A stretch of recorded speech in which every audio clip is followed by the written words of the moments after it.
$90,000 for a house. In America, not a fixer-upper in the middle of nowhere, an actual home you could move into tomorrow. Sounds fake, right? Like some real estate trap waiting to steal your down payment and your dignity. Except it's real. These towns are so desperate for people, home prices haven't moved since the Bush administration. The question is, why isn't anyone talking about them? So where are these places? And more importantly, what's the trade-off? Because when houses are this cheap, something's always off.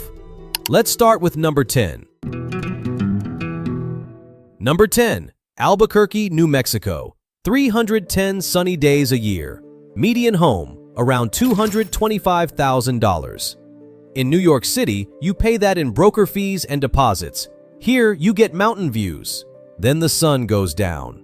The violent crime rate is one of the highest in the country, driven by systemic poverty.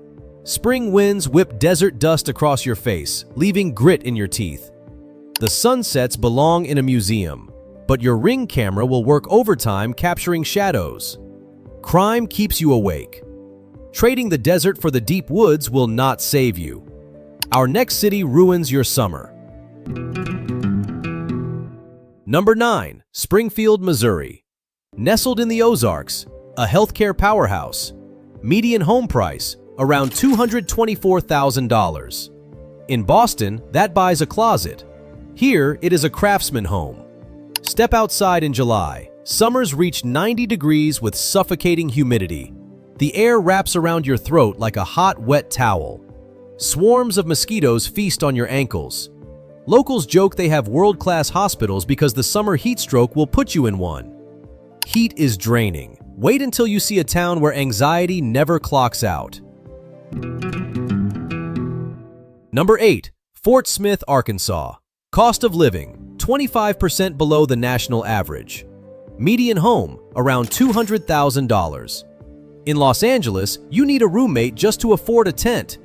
Here, you own land. Here is the reality check. Economic stagnation drives property crime rates dangerously high. You face roughly a 1 in 20 chance of becoming a victim. Picture this. You sit on your affordable front porch. The air is thick and swampy. A storm siren wails in the distance, blending into the sound of a police cruiser speeding down the next block. Anxiety is exhausting. But the next city blows your roof off. Number 7. Wichita, Kansas. The aerospace capital. Median home, around $190,000. In San Francisco, that buys a concrete parking space covered in pigeon droppings.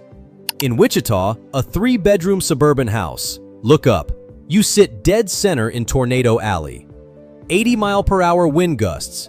The sudden drop in barometric pressure pops your ears right before the green sky unleashes hail on your windshield. I have seen lawn chairs flip like they owe the wind money. Weather is terrifying. What happens when you trade the plains for the birthplace of rock and roll? Number 6. Memphis, Tennessee. Cost of living, 38% below average. Median home, around $186,000. Raise a family here for half the cost of Washington, D.C. What are you buying into?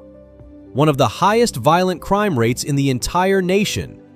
Decades of underfunded infrastructure mean drainage systems overflow during heavy rain. Floodwaters swallow the streets while distant police sirens echo through the humid night air. The music history is rich, but residents sleep with one eye open. Chaos keeps you awake. Our next city drains your bank account. Number 5. Peoria, Illinois. Riverfront setting, stable health care. Median home, around $130,000. In Miami, that is a down payment for a studio smelling of old plumbing. In Peoria, it buys a historic home. Illinois property taxes take no prisoners. At over 2%, the tax bill hits your mailbox with a heavy thud, quietly draining your account every single month. One Redditor warned that while his house was cheap, he pays a second mortgage to the state just to keep the keys. Taxes empty wallets. Trading the riverfront for the Great Plains brings a physical threat you cannot hide from. Number 4. Enid, Oklahoma. The Great Plains. Median home, around $128,000. In Seattle, that barely covers organic groceries. Here, it buys a historic home with acreage. The wind does not just blow, it actively assaults you. You step outside, and a blast of red dust coats your teeth. Tumbleweeds the size of armchairs roll through intersections. A local posted, "I spend my weekends chasing my garbage can into the next county." Wind is annoying. A climate that physically hurts you is exhausting.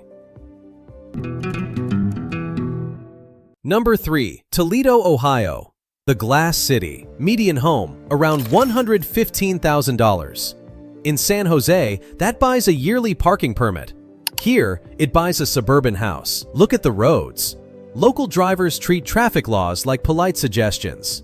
Every yellow light is a personal challenge. Then you step out of your car. The wind off Lake Erie shoves freezing, wet snow directly down your collar. You save on the mortgage, but the damp, gray cold settles deep into your bones. Weather is frustrating. But our runner-up assaults your senses with the lowest price tag on this list. Number 2. Decatur, Illinois. Pay close attention to this number. Median home value, around $90,000. Real jobs, real wages. In Austin, 90 grand is just the bidding war over asking price. Here, it buys the deed. Then you open a window. This is an unapologetic agriculture and food processing hub. Archer Daniels Midland runs the town. The industrial odor hangs in the humid air. I have smelled that wind. It tastes exactly like fermenting corn and roasted soybeans. Smells are easy to ignore, but here is the real trade-off. Decatur has the cheapest dirt in America, but you still pay income taxes. What if you paid a little more for a house up front to legally vanish from the tax grid entirely? The number 1 spot is the ultimate system error. Number 1. Weirton, West Virginia. The tax glitch. Median home value, around $141,000. As of 2026, West Virginia eliminates the Social Security tax completely. In San Diego, the state taxes your pension to dust. Here, you keep your cash. Look around. A rusted steel town struggling to reinvent itself. The skies hang heavy. The roads do not have potholes. They have craters so deep they deserve their own zip code, destroying your car's suspension weekly. But here is the reality. You own the dirt. You are the undisputed, debt-free king of your own 300-square-foot porch. This brings us to the ultimate question. Would you actively choose to rule over a cheap, forgotten town if it meant you were financially invincible? Or is your peace of mind worth renting a windowless closet in a coastal utopia forever? Drop your answer below. And if you are not subscribed yet, the system wants you to stay broke. Do not let it.